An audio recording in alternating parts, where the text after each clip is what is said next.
Space. The final frontier. These are the voyages of the Starship Enterprise. Its 5-year mission: to explore strange new worlds, to seek out new life and new civilizations, to boldly go where no one has gone before.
Hailing frequencies open, and welcome to Star Trek Discoverage, the live podcast that boldly goes into excruciating detail about this week's premiere of Star Trek Strange New Worlds.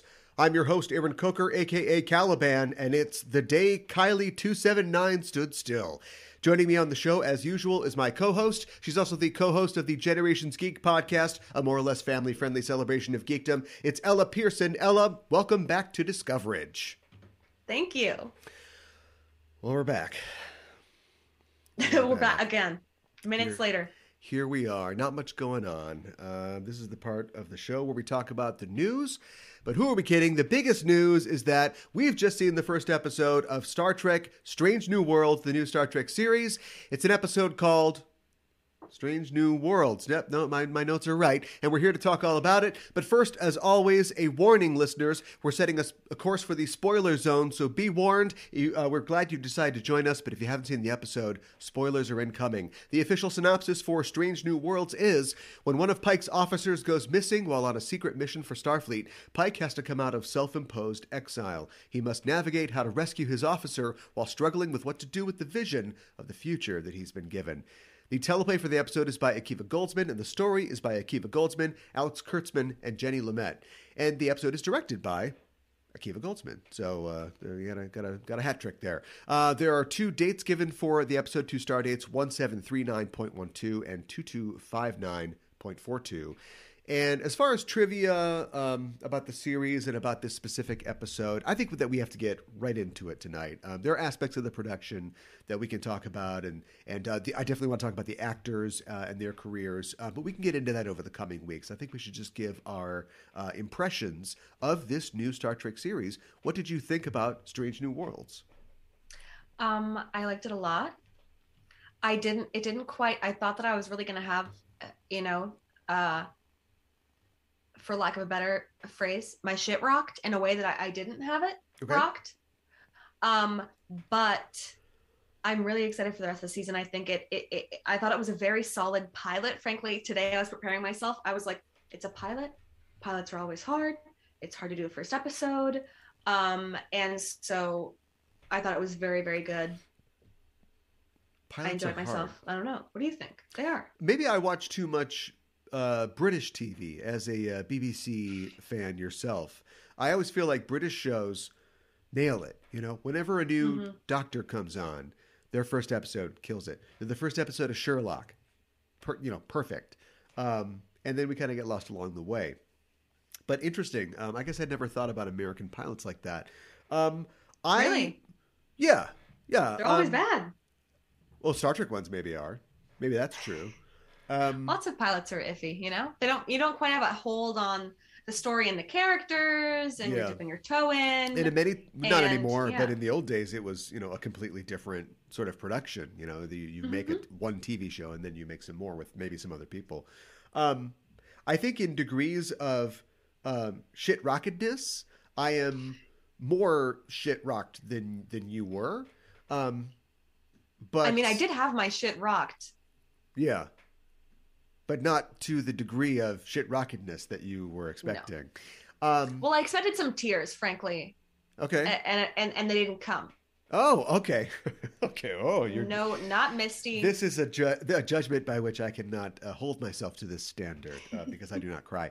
Of course. I don't want to damn it. I don't want to damn it with faint praise, but I also don't want to completely fly off the handle. And also the fact that the last Star Trek episode I saw before this was Picard season 2 episode 10. So my compass is spinning around. But that being said, I want to get rid of all the qualifiers, and I thought this was a great hour of Star Trek TV. I was very pleased by it. And, you know, you brought up, I brought up the idea of Star Trek pilots. It's one of the strongest pilots I've seen in a long time from Star Trek. I think it's pretty solid. I think this show hits the ground running. I think it has a fairly clear idea of what it is. And I was thinking, how are they going to introduce all these people? And they almost do. You know, we get Remmer kind of just, hey, Remmer shows up at the end. So I hope that we get to see more Remmer later. But they did a pretty good job of introducing the main cast. Who, I guess we can talk about them a little bit. No, we'll talk about the cast. Did you have a favorite character? We know, right? I can't pick a new favorite. Come on, maybe Chapel. I did really like Chapel. Okay, yeah, I did too. If I'm not gonna say Spock, I did really like Chapel. I thought she was really cool. I guess I'd never thought about it before, but you know, she's a civilian at this point. She's like a civilian officer, I guess, on the ship, which I thought was really interesting. I also thought that it was interesting that I don't know if this will continue, but her specialty is genetic alteration in disguise. So, you know, back in the old days, McCoy would just, surgically alter your ears or something like that. But she's actually like juicing these people up with stuff. I know that they want me to say this. Don't tell me what to do. But probably La'an was my favorite character. Because there's a big focus on her in this episode. And you liked how she didn't sedate herself? Yeah, well, she's totally... I'm hoping that there will be... Actually, I'm of two minds on this, and they're the same mind. I'm hoping... They're setting her up as like this ultimate badass character. And I just got done saying in our last program about Star Trek Picard that, like, I'm tired of ultimate badasses, which I am. Me too. So I'm hoping that they'll undercut it, or I don't care, because how often do we see... a little female ultra badass. I guess the Orville has like a female badass, doesn't it? A little girl or a small woman. But I just like that she's like, if Pike and Spock weren't there, she probably could have handled that thing on her own. She seemed like she was doing a pretty good job. So I just thought that, her background is intriguing. We don't know what it is, and it involves the Gorn somehow. So that was like, okay, interesting. We'll see if there's I can't believe that I don't know if I'm jumping ahead. I can't believe that they let her. She was like, let's just beam him up. Right. She's like, let's just slap him in sickbay. Yeah. Let's old school alien abduct. Right. They'll have some missing time. Nobody will ever think that that's a thing that you need to look at in UFO abductions. They'll just wonder about it for the rest of their lives. Yeah. Should we do some stuff with their butts at all, or what do you think? Give them do you have a give them the whole probe, thing? not just a hypo spray? Yeah. Are there probes, or are they all hyper sprays? But I liked that they did bring them up, and then of course that gives our onboard crew some stuff to do. So we get to see how Chapel deals with it. I love I love when that guy got in the elevator with Uhura, and you're like, what's going to happen? And she just talks him down. She's like, who's your favorite blitzball player or whatever? And he's like, what? Yeah. You know about that? Wow, she was crazy. like, it's almost time for Wimbledon, right? Yeah, right. Yeah, who looks good this year? Yeah.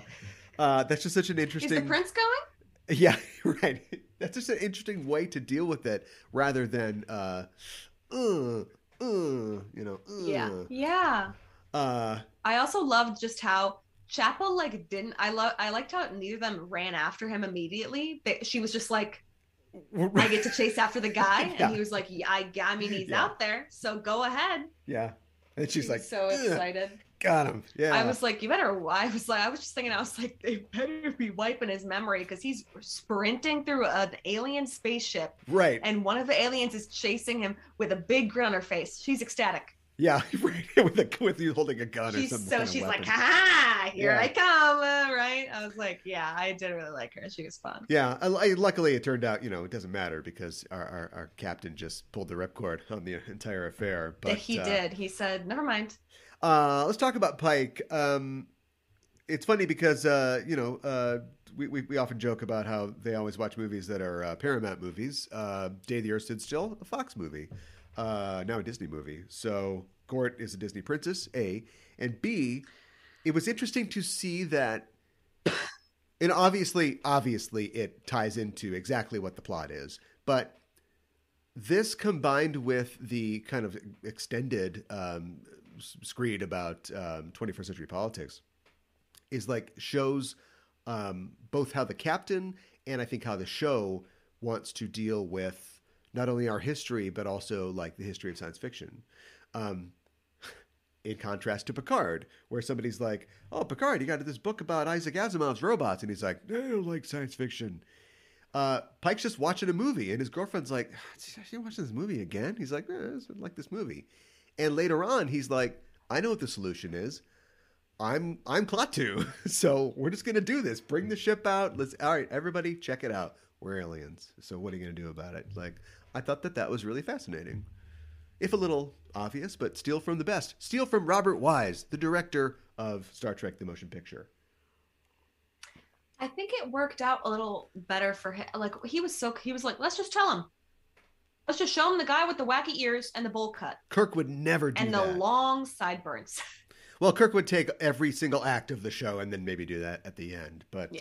I like the fact that Pike's, and maybe it has to do with, we keep seeing Pike at different phases of his life. The first time we see Pike, he's really depressed. He's had a real bad time. Then we see him and he's, been kind of renewed, in season 2 of Discovery. And then now is this like, screw it, Pike? Like, I'm just going to make moves like this? Well, and here's the thing. Does he think that he dies in that first, in the great accident? Because he was like, I've seen how I die. Yeah. And I was like... Well, he then says, the man that I am now will die. That will be kind of the end of my spacefaring career. They do... Because when he said that, I was like, that's not how he dies. But he's like, the man that I, am now will die. So I just think that, I heard him say, I will die, and I got too excited about talking about it on the podcast to even hear the next line. Oh. Well, here you are. You're talking about it. But then if he's already been like, no more space, haha, Montana Ranch. So then isn't that the same thing, Bestie? He's kind of running from that fate a little bit. I don't know. Obviously they're going to dig more into this. I think I can tell by the 14 times we see his melted face in a reflective surface. I get it. We get it. Anson Mount doesn't need this help. He is doing amazing work. They know they can go we right. We can see it in his face. Yes, they can go right in on him, and he'll stop showing us what he's seeing and just show us his face. Exactly. Erase he can do it. All those files and all those hours you put into it, CGI artists. Get rid of it. Sorry. So that's interesting. I don't think that we have to worry about him, but maybe Pike is a little more of a loose cannon now. Maybe he's like, screw it. I was a little... I don't know, though, because if he's still afraid of how he dies, don't you think that he's a little nervous? Because, like, any action he takes could lead to the fire that he runs into? Well, I think, it happens in 10 years, when he's on a training cruise and the baffle plate explodes in his face. If that's... But does he know that? That's... Or does he know at some point, any point, it could happen? That's a good question. Because I was kind of thinking, like, he doesn't know when. He does tell... Because there's that great exchange, and we could quote good lines from this episode all night. But like, he's telling this to Spock, and Spock's like, "You're gonna die. When's that gonna happen?" And Pike's like, "Only you had asked that question. It's gonna be in about 10 years," is what he says. So I think he has a general. He said that? Yes. He has a general idea of when it happens. I should have watched this episode. I should have known that I would be distracted by everything, and I should have watched this episode twice. So that brings me to something I want to talk about, which I kind of intimated in our first show tonight, which is they really are getting into killing off characters or having them be final when they're old. Do you think they will try to find a way to have Pike escape his fate? Because why would you let this guy go? They better not.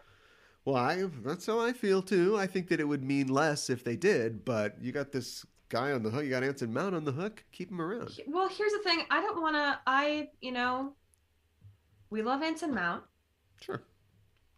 But here's the thing is that when I was a child and I was watching the original series for the first time with my father. Is this some VO from the beginning of a Star Trek episode? Yeah. And I saw the episode, whatever episode it is that you first see Captain Pike in his little box, his little plastic box wheelchair. I was like, what's up with that? And I remember my dad being like, well, so there was a fire and he was the captain. Oh, that box. And so he, okay. Yeah. Yeah. And so he kept running in to save. I don't know if this is actually what happened or this is what Scott Pearson told me. So you go to him on Twitter for this. I will. He was like, there was a fire and he kept running in to save people and he wouldn't stop. And now he looks like that. And I was like, I will never save anyone from a fire. Crap. Yeah. I was like, oh my gosh. But I was also like, that is the bravest man and the best Starfleet captain. You know what I mean? Mm-hmm. And so I think I'm a little bit worried that now that he's seen his fate, I don't want that. It's okay to be afraid. Yeah. In general, and afraid of death and afraid of your own death. Yeah. But I don't want that to take away of from the person that he is. Yeah. Right? Because he is the person, maybe not to go down with the ship. He would find a way out unless there was no other way. Kobayashi Maru. That's correct. But yeah. well, I just don't want to lose that because I feel like Pike is different from Kirk in a lot of ways, and I don't want him to turn into like you said, oh, he could do anything. Yeah. We don't know. I don't want him to have this thing, which he could, and that'd be fine. But I hope that we come back to who, because I feel like Pike as a captain is so level-headed and so smart and just would sacrifice anything, including himself and his, yeah, whatever you want to call what he lost when he went into the wheelchair after the accident. Accident. I have, I don't know that song. I have, two thoughts about that. Let's see if I can remember them both. One is, it reminds me what you're describing. It reminds me of the last days. 9/11. Oh my Jesus Christ! Why would you say that? It reminds me of the last days of the 10th Doctor, where he is told, he will knock 4 times, and he knows that his time will end. He doesn't know exactly when, but he knows that it's coming, and so he does all these things. He tries to save everybody that he can. He at one point tries to change the laws of time to save somebody, and he just won't let go until he's gotta, it's time to go. But even then, he says, "I don't want to go." He does. Right? He never wants to let go. I don't think that's Pike. Number 2, it isn't. I did remember. I don't want this to be the only beat that they play. I think it's a good beat. I think a guy who, because think about it, that's the beat, right? Him doing his job, being a good captain, even though he knows that death is in his future, is the same beat as I've got to save these cadets who are on fire, even though I could die, right? And they knew that in Discovery Season 2 because when he gets the crystal and sees, they introduce the fact that he knows that it's going to happen. And he has this moment where he's like, I'm paralyzed with fear and existential dread over seeing my death, but I'm a Starfleet officer. I've got to finish this. And it's like, okay, nice reference to the original beat. But is this his whole series arc now? I don't want them to overplay this. Let him get lost and have a little fun. So got to hit it. Hit it. No. Yeah. I trust Anson above all else. If nothing else, I trust Anson. Yeah. So I think we'll see more from him. I think we'll see more than one beat from him, but it was a little odd to, it's like he really said, my horse can outrun your shuttlecraft. Yeah. And April's well, your number one's gone missing. And Pike's like, yeah, you go find her. It's like, jeez. Like, Yeah, he was like, sucks, idiot, it's stupid. like your friend, an officer. You don't want to go find her? Yeah. I'm that's- busy growing my beard. Right. I'm almost Can't you down see? here. I'm almost to my nipples. Yeah. I did. Did you think? Did I?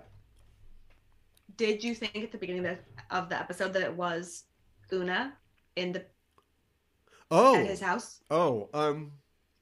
No. No. Not even a little. No. There are many brunettes in the world. But don't you think they did that on purpose? You think so? Here's what I think they did on purpose. I think they showed both Kirk and Spock getting busy in the first 10 minutes, so we know that they're not gay for each other. Stop. Don't you think? It was very conspicuous, wasn't it? It's like, all right, calm down, Tumblr. This is not going to happen. They were like, we're not doing this They're again. not gay. Put the fanzines away. Yeah. I think it was. I think it was intentional. That is the funniest thing you've ever said. Oh, thank you. Now, doors open for buys, but yeah, they are not. They are not gay. The rest of the spectrum. Yeah, the spectrum gets a little smaller.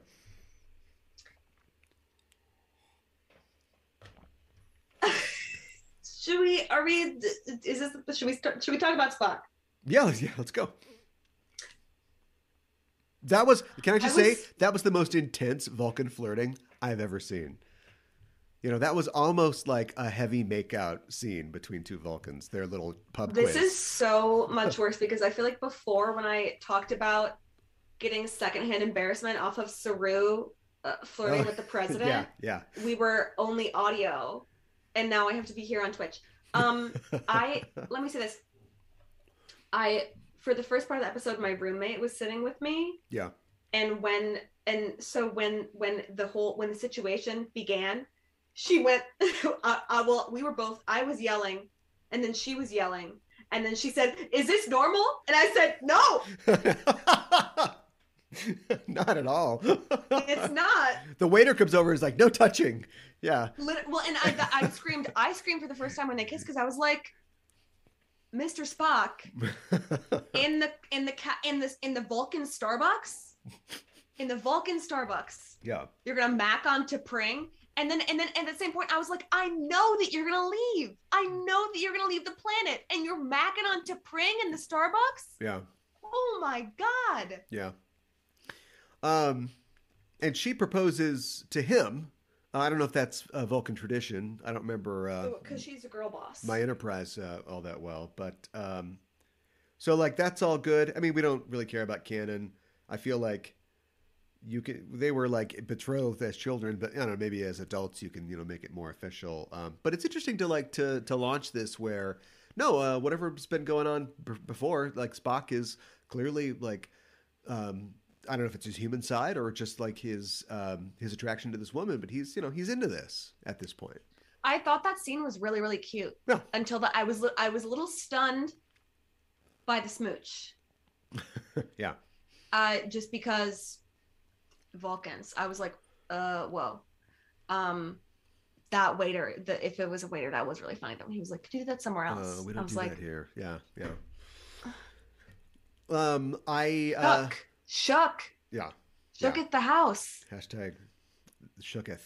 I thought that we've already talked about Lieutenant Singh. Still thumbs up. We can talk about Ortegas, who we don't see a lot of. I shouldn't be, but I'm trying to kind of map like the original Enterprise crew onto this crew, like who is the who. And I know we'll get to see more of Ortegas in the future, but she seems kind of like the Sulu right now. Like TOS Sulu doesn't get to do that much. Well, she's at the helm, right? Yeah, and then kind of has like a little line about this or that, and so I little remark, gets little to comment. sit in the seat, and she's like, oh boy, every time I'm in the big chair. Uhura's great. We knew that though. Celia Rose is she's just so great. Looking forward to seeing more from her. Dr. Mabengo is kind of cool. And like, I liked how, that's the first episode, but I liked how it wasn't like everybody's meeting each other. Like they took pains to show us that, some of these people have experiences with each other before. And so they've worked together previously. Yeah. So I like that Pike is like, it's Dr. Mabenga. They know each other. Everybody seems to know Lieutenant Singh, which is a little weird. But if she's the cool one that has all the dark connections, then maybe she's memorable. Yeah. Yeah. Maybe she's always doing stuff like not letting herself be sedated. She's That too is the thing. Yeah. She's like, just pull the tooth. Yeah. And they're like, what? Right. What? This is not the 17th century. And she's like, take it. And then they're like, get all the other space dentists in here to see this. Okay, and they're like, one. that girl, Yeah. La Nguyen Singh, she just had me rip out her tooth. Caffeinated or uncaffeinated? Pour it in my mouth. Just straight. Make the coffee with a Red Bull, no water. Yeah, right. Shake it up. What else? I think that's pretty much all the characters, right? Do you think pause. Yeah. When you're on a starship, it's synthahol, right? So there's no alcohol. Yeah. Well, I mean, Scotty had a stash, but yeah. Yeah, but like if you go to the replicator and you're like, hi, I'd like a local Minnesota cider. They're like, got it. But it's not real alcohol that's in there. So you can't get drunk off it. I think that's a little more true in the 24th century and then the 23rd century. But yeah, I think that's what it is. So do you think when Janeway is like, give me a cup of coffee, is that decaf? Oh, I thought you were going to say it's just Bailey's in there. She's just been drinking Bailey's the entire time. That's her coffee. Mommy needs her coffee. Well, but then if there's no alcohol in it, what's to stop you? Right, sure, yeah. Or whatever it is that synthahol does. It just gives you like a little a beer buzz or something. It's like, but isn't that just like butterbeer? It's like you're feeling silly, but no reason. I can fly. I can fly. I'm fine. Like, is there caffeine in there? Like, can you have caffeine on? Somebody tweet at us.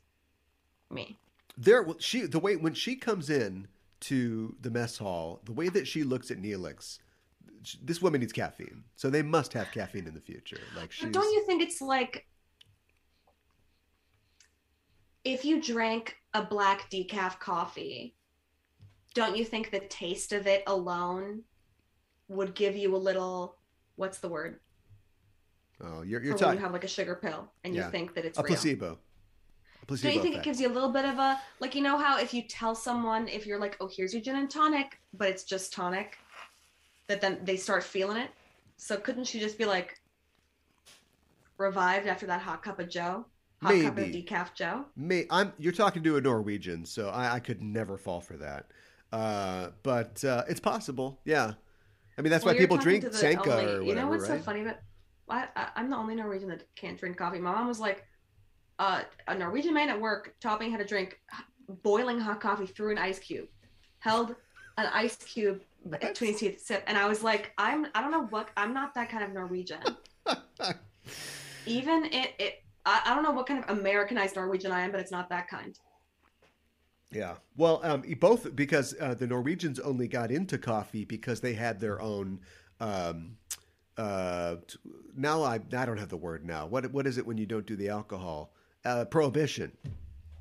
So they had their own prohibition, and they replaced it with like coffee bars. Now, like America, they repealed that prohibition, but the coffee bars stuck around. So yeah. Like in Utah with their soda shops. Oh, because they can't have caffeine. The Mormons. Yeah. I would frankly kill for a Mormon soda shop in Minnesota, but that's besides the point. Never been. Sounds good. Well, I've never been.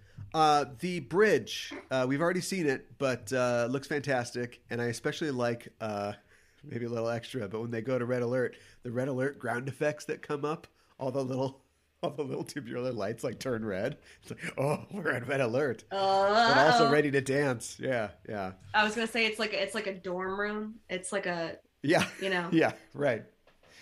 They're like the party's at what's a party's at Kappa Alpha Starfleet. Yeah. And then you go there and it's just the like red lights. one room You can't with scratched wooden floors and those tube lights, and you're like, okay, All right, great. all right, okay. Somebody say warp bomb. I'll have a warp bomb. Where, huh? Who? The jungle juice is in a Tupperware container in the backyard.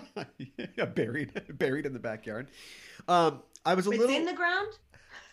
I was a little sad that they sideline number one.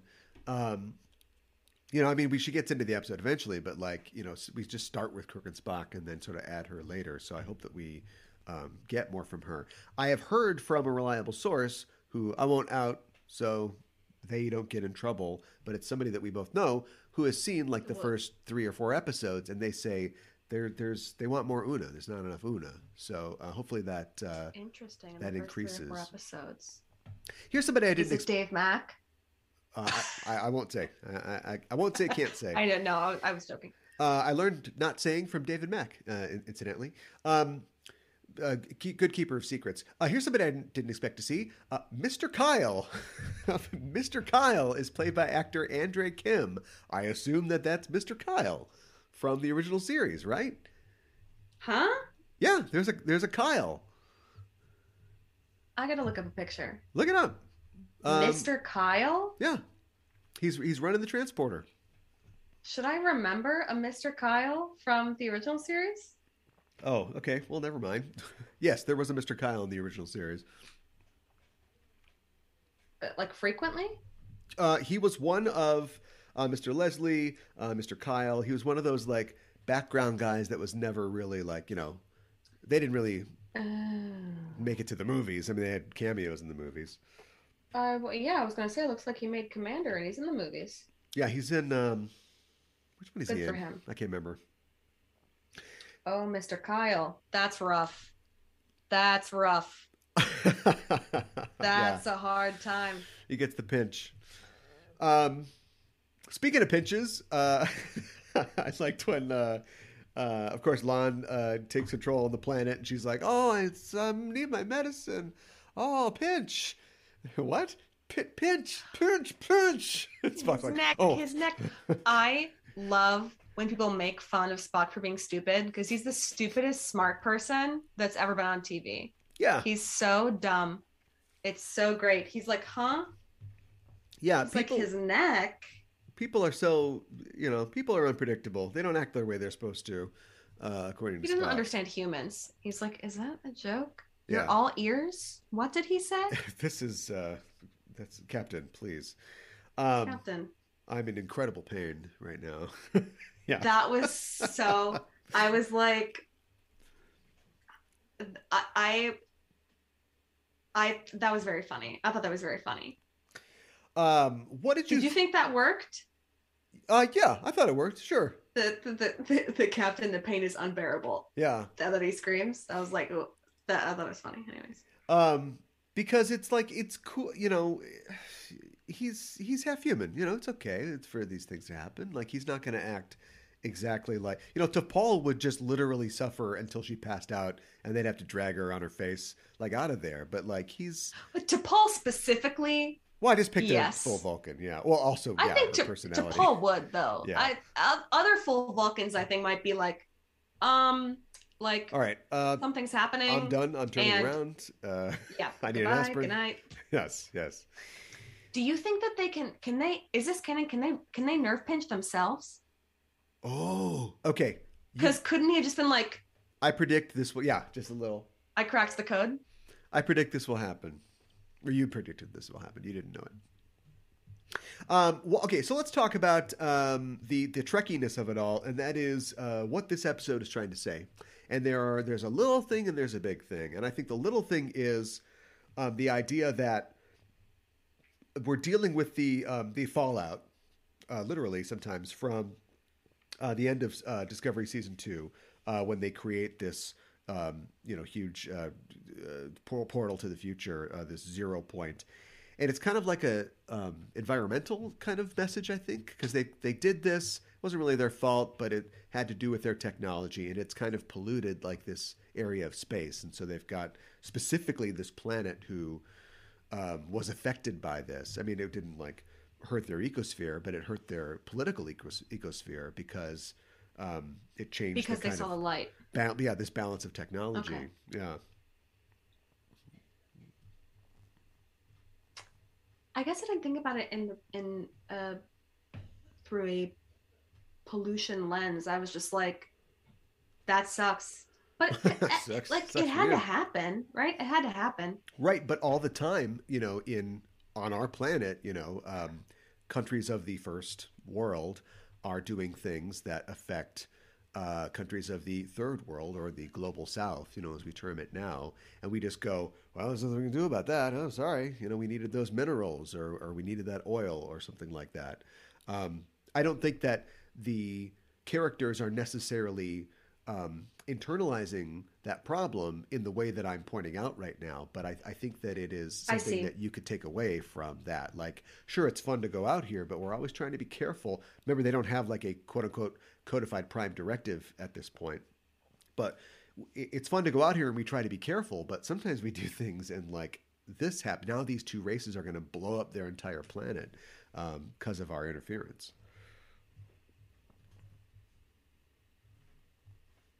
I guess I find it hard because it's like, what were they supposed to do? Yeah.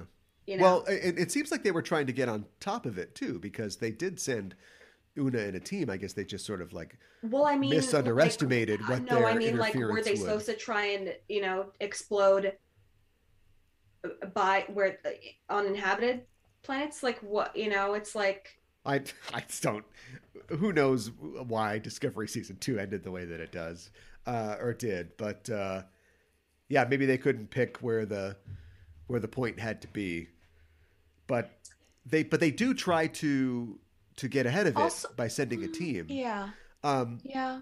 Do you think that? So the other point I wanted to make was obviously they talk about all of the conflicts in our future. Pike shows them the eugenics war and the Second Civil War. It's like, oh, great. Yeah, cool. Can't wait for that one.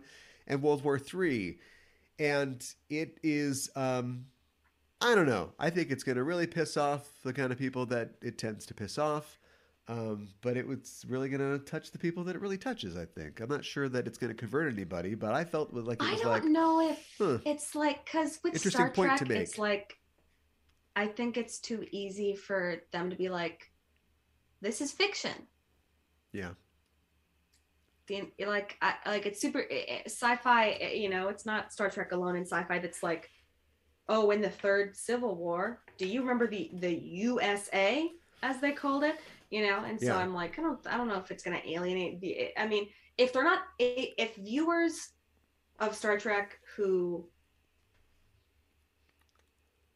let's say, have different political affiliations than you or I, if they're not already alienated by the content of Star Trek already, then I don't think that kind of thing is going to make them mad. Oh, no, I don't think this is going to make any converts at all. But I think that it is one of the most directly political messages that Star Trek has done. It's one thing to be like, oh, boy, Vietnam's bad, or Vietnam's great. We got both of those in TOS. Or specifically, post the Civil Rights Act, but definitely when discrimination is still happening, we get Frank Gorshin, having a black and white cookie for a face. Like, sure, those are all semi-explicit, but this is just like explicit. It's just, he just turns on CNN. He says, just check this out. There you go. There's Fox News from the 21st century. So if you guys want this, keep this shit up. But otherwise, Do you think if Putin had pulled the trigger a few months earlier that we would have had another Russian on the bridge? Yeah. Funny timing, right? Maybe. Horrible, awful tragedy. Or Ukraine. No, we would have had a Ukrainian ongoing officer, tragedy. for sure. In fact, it's not too late. Yeah, I guess you're right. Yeah. It's not, and they should. Oh, yeah, why not? Isn't that interesting, though, that Chekhov was on in the original series because of the Cold War? Yeah. And now, I guess we're not really in a war yet, but... Well, it's one of those things. History. Yeah. History. Come on, Pike. We need dates. Give us dates. Pike? If you don't start a war with Russia. And Pike one-ups Klaatu. If Klaatu had, instead of just going, hey, everybody, be good, or like, Gort's gonna do his thing, if like Klaatu had like pulled up a screen and showed everybody like his planet's tumultuous history, would that have, made the ending of The Day the Earth Stood Still like more poignant? I haven't watched The Day the Earth Stood Still since I was like 8. Yeah. So I don't feel confident in making a statement at The this Keanu time. Reeves one? Uh-oh. You just learned about something. Keanu Reeves? Yes. Keanu Reeves remade The Day the Earth Stood Still in 2008, I believe. With Jaden Smith. With Jaden Smith? I'll keep going. And John Hamm and John Hamm? and James Hong and Jennifer Connelly. You're making stuff up. And the guy from Friday Night Lights. You're making stuff up. John Hamm, Jaden Smith, and Keanu Reeves remade The Day the Earth Stood Still in 2008. They didn't do it. They were in it, but yeah. Yeah. Well, that tells me how ineffective it was, because it just disappeared without a trace. Well, I'm like, it's not good. When did the bad. Tom Hanks, Dakota Fanning, War of the Worlds movie come out? No, Tom Cruise. That was 2000 and they're all the same. 5, maybe 2000, or maybe. So were they just trying to do what Dakota Fanning did? What could Dakota Fanning done? Yeah, I think that was because War of the Worlds movie was a good movie. This is okay. Sorry. When was the last time we watched that movie? That I watched that movie? Yeah. Probably 2005. I should watch it Everybody again. go ahead and listen to the Generations Geek War of the World episode. Oh, okay. War of the World episode. Okay, all right. Pretty good. I don't know. I thought it was pretty fun. Okay. It deserves a rewatch. It was early enough that the kid from Shameless was like an actual kid, like he was really young. A kid from Shameless was in War of the Worlds, or was in The Day the Earth Stood Still? The boyfriend from like the first couple seasons is Tom Cruise's kid in that. I haven't seen Shameless. Is Tom Cruise's kid in War of the Worlds? But he's got Dakota Fanning the whole time. He's got Dakota Fanning, and then he's got a son, and the son at one point is like, I'm gonna go fight with the army, and then he runs off and he's not in the movie anymore. Oh, right. Yeah. Star Trek. And were any of them in Star Trek? No, but on Backtracking we talk all the time about like, why hasn't Tom Cruise been in a Star Trek yet? He's friends with J.J. Abrams. They have a connection. He could be a good guy. He could be a bad guy. Isn't he a Scientologist? He loves aliens. Why isn't he in a Star Trek film yet? Like, let's make this happen already, you know? Because we haven't gone that far off the rails yet. If they had let Quentin Tarantino make a Star Trek movie, then it would be like. Then we get Samuel L. Jackson in Star Trek. I want that too. Exactly. I want all of this. But they were like, let's rein it in just a bit, just this much. Yeah. So we don't have Quentin Tarantino, and not that I like Quentin Tarantino as a person. Well, but I would really like to watch a Star Trek movie that he made. I bet that would be a wild ride. Anyways, there are some nice touches near the end of this episode. Here's some stuff that they didn't have to do. Once they could have just dropped it in the alien's lap, and we can assume that it goes well, but we don't really have to see because, we're following our main characters. But after they leave, there's this kind of fun little montage where we see the people of that planet going, oh, spaceships, huh? Interesting. And they're kind of doing things, and they're shaking hands, and there's a thing at the end where somebody has a thing, and it's like, okay, don't go full cargo cult on us. I don't know if that was supposed to be sinister or not. Maybe they're taking it a little too seriously, but it did sort of, this new venture did kind of change them and de-escalated their conflicts a little bit. And I thought you didn't have to show us that. I thought that was really neat. Yeah, I thought the vibe of it was definitely edging towards the original series rather than a different Star Trek. I was having fun. Yeah, and at the end when Pike is talking with Sung, and he's talking about like Starbase One, and like I don't know if we were he was talking about how like the seed pods, were sent out at the end of the World War or whatever. I don't know if it's supposed to like connect to the fact that like presumably her ancestor left Earth around that time too, but like it had these cool like habitats, and I was like, is this a Silent Running reference? Do you know the movie Silent Running?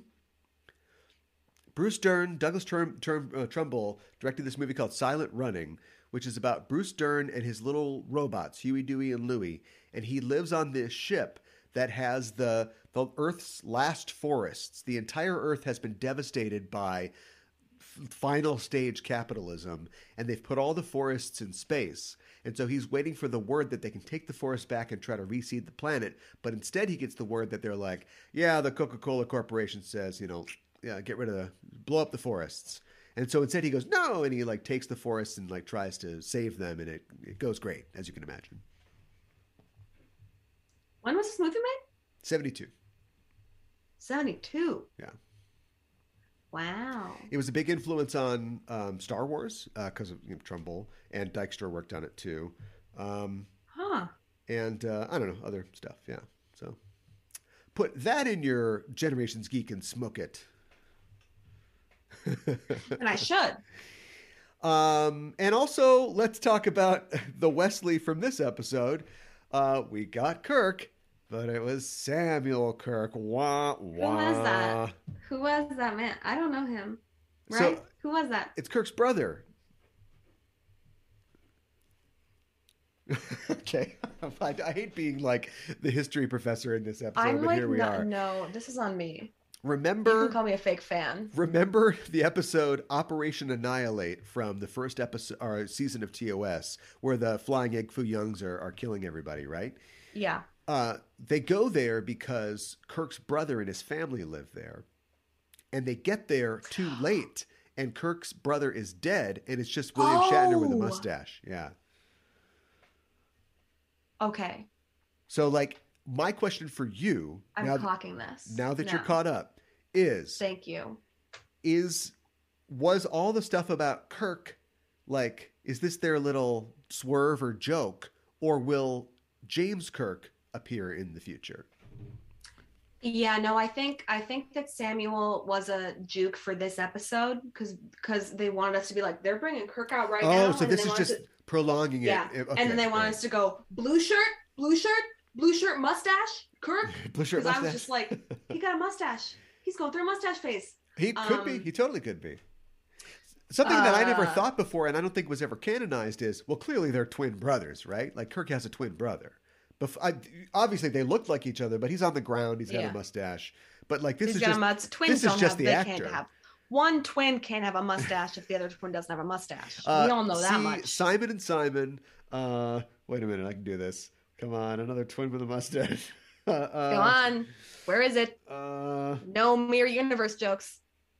Oh, yeah. I guess that doesn't really Mirror Universe. That gets rid of a lot of them. Anyway, I'll rest on Simon and Simon. But wait, they weren't twins. They were just brothers. So what about, wasn't there a Disney show with two girls that were twins? One of them have a mustache. This is dumb. The point is that we've got Samuel Kirk, and you think, and I think that you're probably right, that's their kind of like, just wait for it. We're going to get the real Kirk. They're like, haha, funny. Yeah. I saw somewhere that somebody saw a casting notice for Farragut officer. They were casting an officer on the Farragut, which of course would probably They wouldn't put Farragut officer in the casting notice. And it was spelled wrong. It had like one R. Oh, clowns. What You're are all they doing? Clowns. They're 18 steps ahead. Oh. Playing 20D chess. Nobody knows what the Farragut is in Hollywood. Yeah, right. Or how to spell it. We did a pretty good job. Any final thoughts before we move on? I could stir some up, but frankly, with my apologies to you and the people, I gotta go. I got Doctor Strange tickets. Yeah. Absolutely. Save them. We'll be back for 9 more shows at least. We'll be able to talk We're here every week. Yeah. Every week we're here. Okay, well, then that is it for this week. Thanks for joining us, listeners. And if you like what you hear, you can follow us on Facebook and Twitter at EISTPod for updates. And you can get notified when we go live for both Enterprising Individuals and this show, Discoverage. You can tweet to us on the show by using the hashtag Discoverage or email us at EISTPOD@gmail.com. Also, while you're on the internet, why not head to your listening platform of choice and subscribe to the show. Give us a rating and a review because it really helps us out. And also, if you want to help the show grow, stop by our Patreon page at patreon.com/EISTPOD. And if you like the show, tell a friend.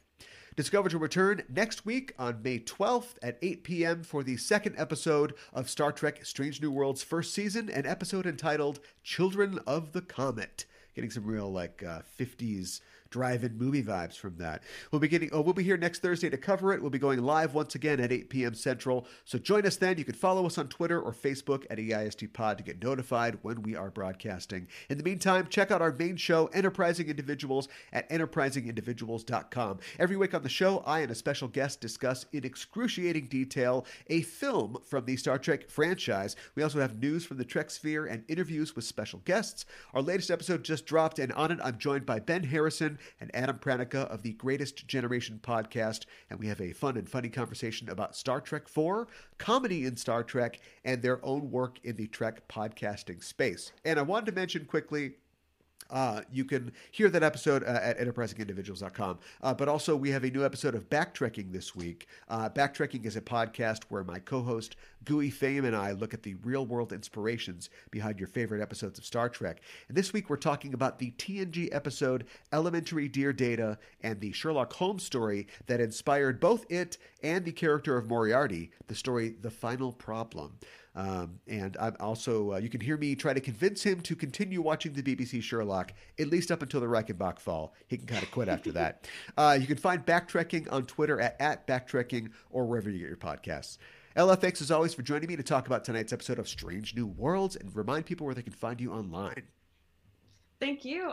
My home podcast is Generation Speak, like I said, so you can go there for pretty much anything. We have all kinds of themed shows. We do interviews.